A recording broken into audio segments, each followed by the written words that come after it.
objective. But you made a profit. You made $15 per share.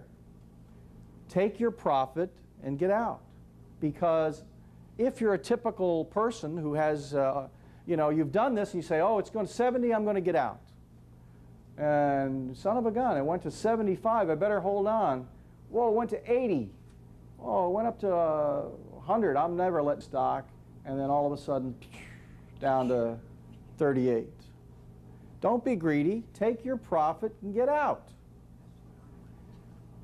Determine your price objective by taking the low, counting over to the buy, multiply those columns by 3, add it to the price of the stock at the buy signal. That's your price objective. Abbott Labs, weekly chart. This is recommended by that newsletter. What do we have? There's a steady trend going up. So if we bought in here, anywhere in here, and we had the trend, when would we sell? When it broke the trend, when it broke the support line. Now let's look at the point and figure chart for Abbott. Went on to a buy signal right here at 45. You would have determined your profit, and you would have gotten out, and it could go up higher. It gave you another buy signal here at 54 roughly. And you'd always place your stops. Now where would you put your stops? You know when to buy. You know how high the price is going to go. You're going to get out there and you're going to place a stop. If you're wrong, you can be wrong. Remember, the chart said 80% of the time it's right, 20% it's wrong. What about that 20%? Just sit there and let the stock go down and lose your money. Put your stop order in. When you pick up that phone to call that discount broker because you don't need that expensive broker anymore, you say, buy this stock at, sell it at, and put a stop at. And you'll be right. Now, what do we got here? Motorola. Oh, everybody's crazy about Motorola. Buy Motorola. This is, let's see, July. Daily chart. What do we see? What does this chart tell us? Well, will you see anything you recognize here? Does this look like anything we've talked about right in this area? And I didn't, this chart, I just happened to notice that. I think this is the right chart for it. Let me just check. What pattern to discuss? Oh, the neck. Ah, look who got it. And I'm not very The head of the class. Head and shoulders, right? Yeah, okay. There's the head, there's the shoulders, broke the neckline. Where did it go? Went up. I didn't make this up. There it is, right there. Motorola. Current chart. It works. Works a lot better than whatever you're doing. I'm not doing anything. Now, what the point and figure chart says to us. It says Motorola.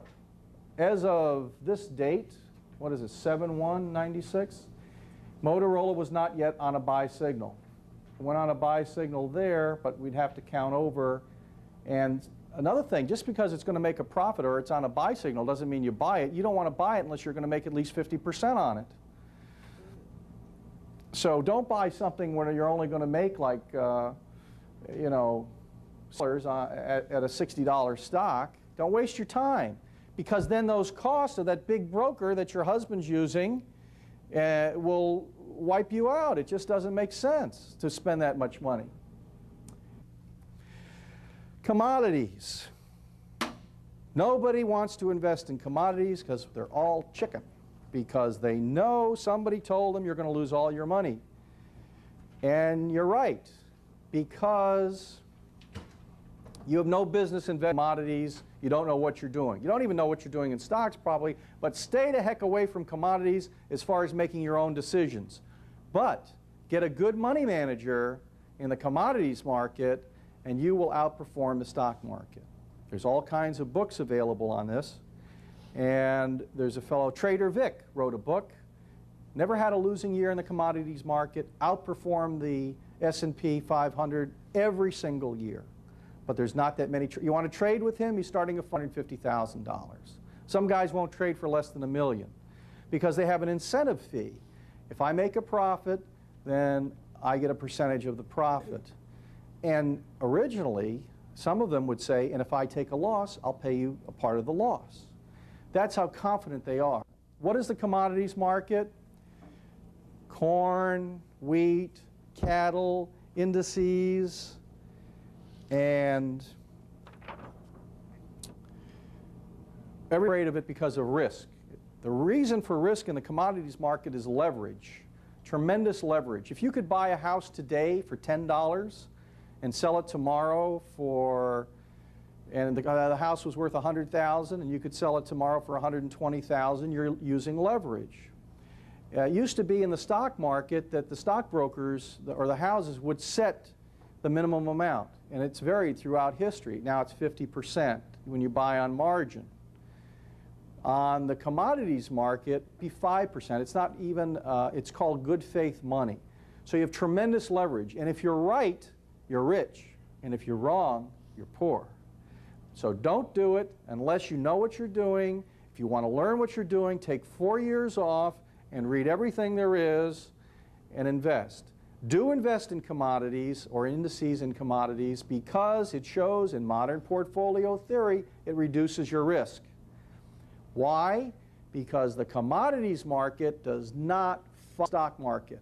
Just because the stock market takes a dump and it drops 2,000 points when everybody wakes up and realizes it's overvalued, doesn't mean that people are not going to buy cotton and pigs and gold and silver and all of those other things, oil, crude oil.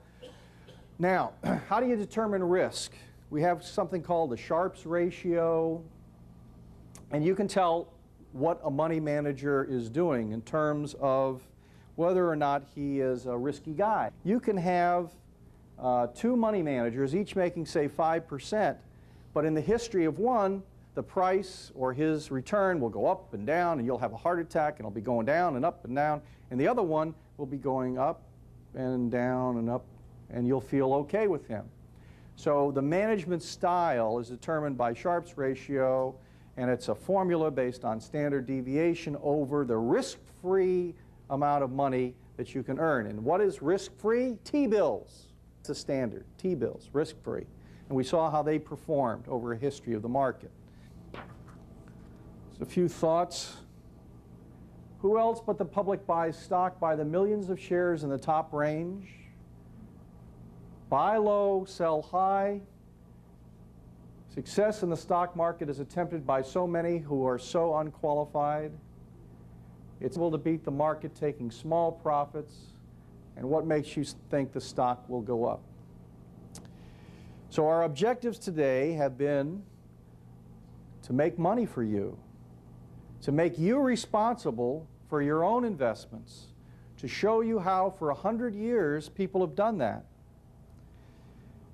to tell your broker to be an order. That's his function. If you're going to invest in mutual funds, invest like the best. Thank you.